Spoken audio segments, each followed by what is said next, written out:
Who's this strange fellow on the bicycle here? I think his name is Bruce Lee. Looks very familiar as Kato. Well, do you need any help? Yeah, a little gung fu going on around here. What is Kung Fu, Bruce? Well, Kung Fu is a Chinese form of combat.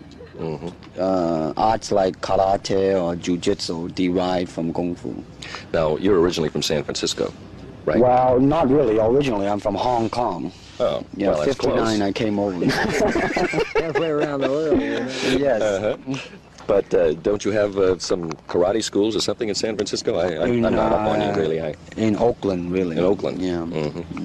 And did you open up a school down here or what? Oh, no, not yet. Because, every day we're shooting and, it's pretty busy. Okay, what is the difference between Kung Fu and karate? Well, the main difference, I would say, in my school, is it's more offensive. So it offends you more. Is this your first? More aggressive, wouldn't you say, Bruce? Yeah, attack and defense are simultaneous. There's no passive defense. Now, you're Kato, of course. Is this your first crack at acting? Yeah, it is. Yeah, it's first job. Very well, too. Well, how do you get discovered? I mean, doing a little Kung Fu. Where do they find you, That was in '64 when I was demonstrating at the Long Beach World Karate Tournament. Then William Dozier, the producer of our show, he saw the film of it, so, he called me up.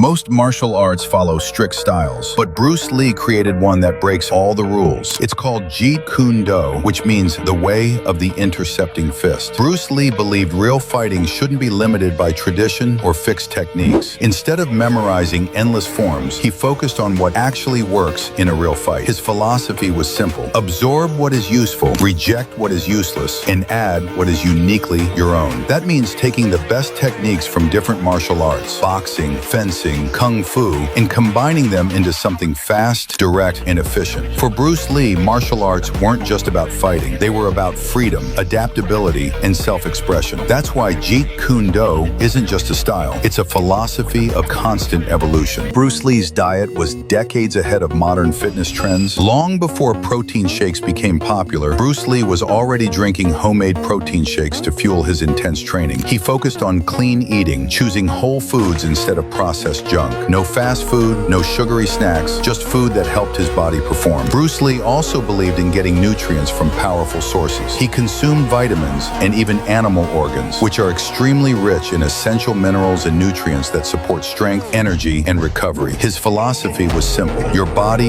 is a machine. Fuel it with the best possible ingredients. And today, many athletes follow the same ideas. So Bruce Lee wasn't just ahead in martial arts. He was ahead in nutrition too. He trained every single day. Morning runs, jump ropes, sweat before sunrise. Then came the grind: one-arm push-ups, two-finger push-ups, brutal ab workouts, grip training that built real power, not to look big, to be dangerous. He lifted weights for strength, speed, explosiveness, and control. His diet was disciplined and clean, built to shred fat and stay lean but strong, and to also fuel performance, not comfort. Bruce Lee believed this: if you always put limits on everything you do, it will spread into your work and into your life. There are no limits. Obsession created the legend. Shadowboxing wasn't just warm-up. It was a secret weapon. Here's why. While most fighters use shadowboxing to look cool, Bruce Lee used it to build real fight skill and attributes. He visualized real opponents, real attacks, broken rhythm, and real counters. Every punch had speed. Every kick had precision. Every move had purpose. He shadowboxed to sharpen timing, cardio, footwork, and deadly precision. To Bruce Lee, shadowboxing was a fight, and the opponent was in the mind. He wasn't training for mirrors. He was training for moments that decide fights. So next time you shadowbox, don't just move, see the enemy. Visualize with intent. Move with purpose. That's what Bruce Lee did. How could Bruce Lee send someone flying with a punch from just 1 inch away? The secret wasn't magic. It was perfect body mechanics. Instead of swinging his arm, Bruce Lee generated power from the ground up. His feet pushed into the floor. His legs drove forward. His hips snapped. And that energy energy traveled through his core straight into his fist. Then came the second secret, explosive force. Bruce Lee trained his muscles to fire instantly, releasing maximum power in the smallest distance possible. So even though the punch only moved 1 inch, his entire body's force exploded at the exact same moment. That's pure physics. Speed plus mass plus timing equals devastating impact. That's why the 1-inch punch wasn't about strength. It was about precision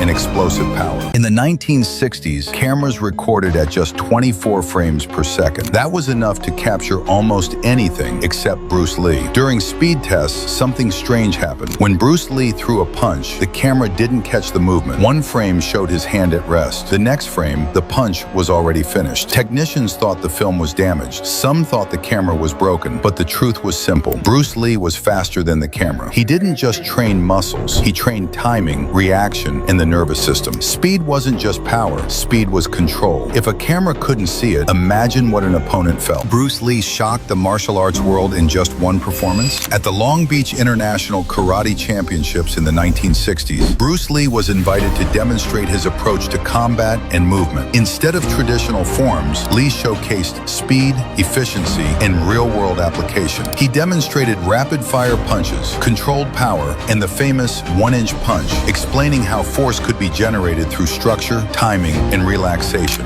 not brute strength. These demonstrations introduced the core ideas behind Jeet Kune Do and influenced martial artists worldwide. Bruce Lee wasn't just performing, he was teaching. Bruce Lee's most powerful quote wasn't about fighting, it was about life.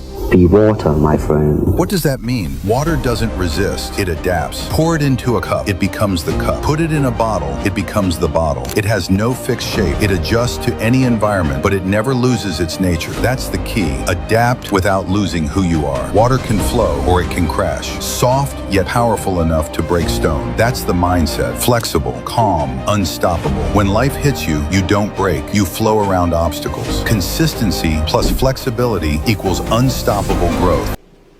Be water, my friend.